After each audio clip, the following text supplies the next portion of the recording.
Shabbat Shalom. Last week's Parsha Vayeshev and this week's Parsha Miketz both have in common Yosef's being in prison. Last week's Parsha ends with Yosef being thrown into prison, and this week's Parsha begins with Yosef being called out of prison to interpret Pharaoh's dreams. I don't know that the Jewish sources make all that much about the actual prison.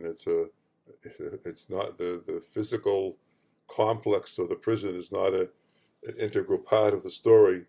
But I was surprised this week to discover that there is a site in Egypt called Sijn Yusuf, the prison of Yosef, Joseph's prison, and it still stands in not a very good state of affairs. And apparently there's a very long tradition in identifying the place with the jail in which Yosef was incarcerated, and there's a long tradition of people having regarded as some sort of religious site. We visited them, putting on the screen some photos from some videos that show you the place and show you the sort of decrepit state that it's in now. Though we have reports in Arabic sources from about 1,000 years ago of it actually having been a very beautiful place filled with the type of paintings and writing on the wall that we are used to seeing in the pictures that we have of the Egyptian antiquities.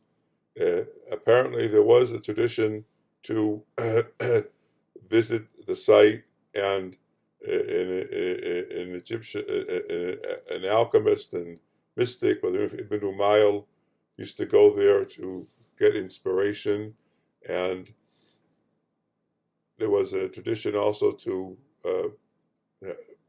apparently among the locals who lived near there, which it's near Giza, which is just outside of Cairo, which is where the famous pyramids are found. But you can see that the area is totally neglected and waste, and it's the farthest thing in the world you could think of as being a tourist site.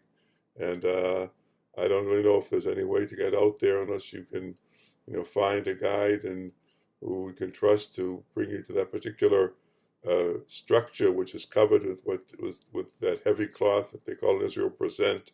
This heavy cloth that people put in the back of a truck when it's carrying all sorts of loads, and you just see these bricks inside. But apparently, at one point, if this is the same structure, it was a very beautiful and well-preserved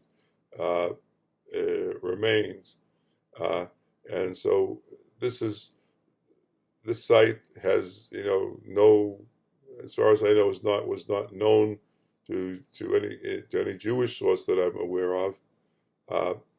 But as we'll see in the next segment, there is some interesting discussion among the Meforshim, an important disagreement between Ramban and Ibn Ezra regarding the biblical name Beit HaSohar, which to this day in Hebrew means jail, and its etymology. So now, with regard to the machloket, the difference of opinion between Ramban and Ibn Ezra, Ibn Ezra apparently thought that Beit HaSohar was Sohar anyway, was an Egyptian word, because he couldn't find anything in the Hebrew that he knew of to explain its etymology.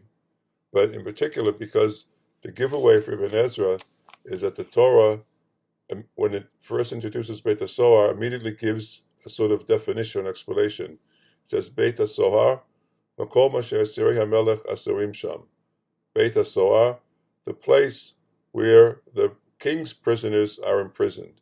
And Ibn Ezra says that whenever the Bible takes the trouble of explaining to us what a word means, then that means that word is not Hebrew, and the reader is not expected to know what it means, and therefore it needs an explanation, as, for example, Megillat Esther, Hipil Por, Hu Agoral. We don't know what the word Por means, so the Megillah tells us it means this lot that was cast. And he's right, of course, about the Megillat Esther, but the Ramban says that he's wrong about Beit HaSohar. So the Ramban has to then explain two things: why the Torah bothers to tell us, add this phrase, Makom Asher Asir HaMelech Asurim Sham, the place where the king's prisoners are imprisoned, and then what that adds, and then second to tell us what the word Zohar means in Hebrew. So the second thing, Zohar means for him something like Sahar, a sort of a crescent shape like the crescent moon, and he describes what he probably knew from his own day as an underground dungeon with a sort of opening, a sort of small window aperture at the top to let in light and air, which was in the shape of a crescent. But the interesting thing is why the Torah adds this detail that it's the place where the king's prisoners are imprisoned. The Ramban tells us that there were two prisons. There was a much more livable and humane prison for those who were the royal prisoners. And then there was a much more decrepit and run down and unbearable place for ordinary prisoners. And that Yosef was put in with the king's prisoners. This is how we got to meet, Pharaoh's officials who had been sent to jail. And this is one of the things that Potiphar did, because Potiphar, really liked Yosef, and he probably suspected that his wife was not as innocent as she made herself out to be. And so Potiphar used his protection, his pull, to have Yosef put in the more comfortable jail, the place where the jail where the king's prisoners were kept. Now, just a few more points about Yosef's prison experience. In our own day, of course, prison is one of the most common forms of punishment, and people are given sentences that supposedly reflect the severity of their act. If it's something that is of the most extreme nature, they'd be sentenced to life in prison, which can mean 30 years or whatever. And in the States in particular, there seems to be two different ways of looking at prisons that are reflected in the names.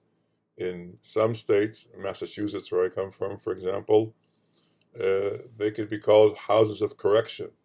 The idea being that the prison is not punishment, but it's a place where these people are rehabilitated by getting into the very strict discipline and very sparse living conditions, and being forced to work perhaps on certain industries.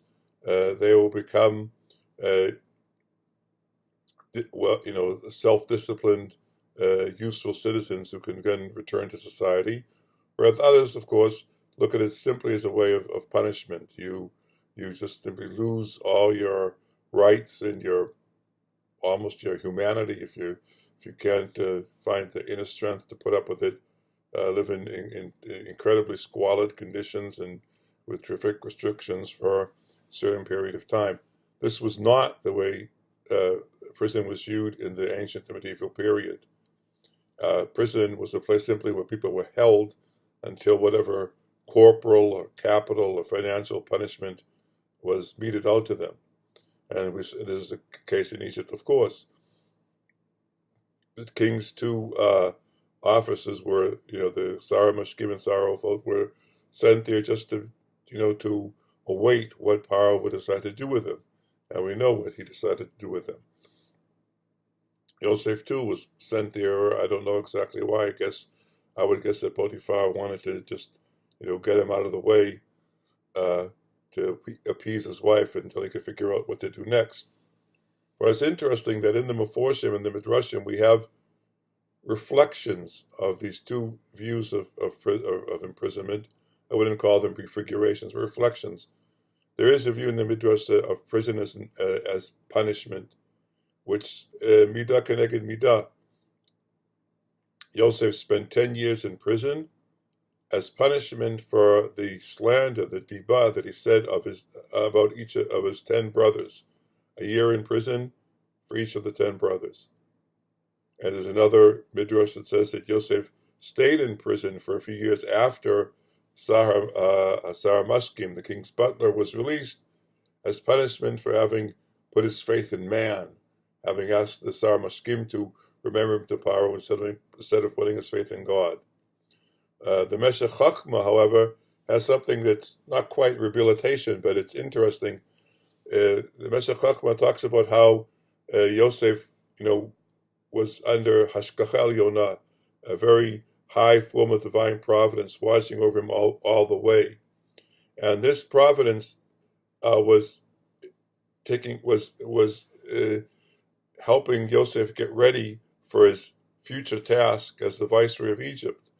And therefore providence had it that he was sold in Egypt to Potiphar, one of the king's highest officials, so he could learn about government, learn about how the Egyptian government functioned, how the monarchy functioned. And then when he was sent to prison, with the two of the king's ministers, lower ministers, and sort of to learn from them what he called nimusim, sort of the court etiquette, which is of course extremely important in Egypt. So this is prison for Yosef was actually a divinely guided learning experience. Finally, word about Yosef's release from prison. There are two conflicting views in the Jewish tradition as to when Yosef was released. The Gemara in Rosh Hashanah, I think, says that it was on Rosh Hashanah, in the first of Tishrei, but a midrash in Shemot Rabbah says that it was in Nisan, and these are simply his release in prison is tagged on to these two starting points in the Jewish calendar, one being the first of Tishrei, the other being the first of Nisan, in which Yosef's release from prison is a sort of a prefiguration of a Geula, Shenizkeh Geula Shlema B'Krov Yameinu. Amen.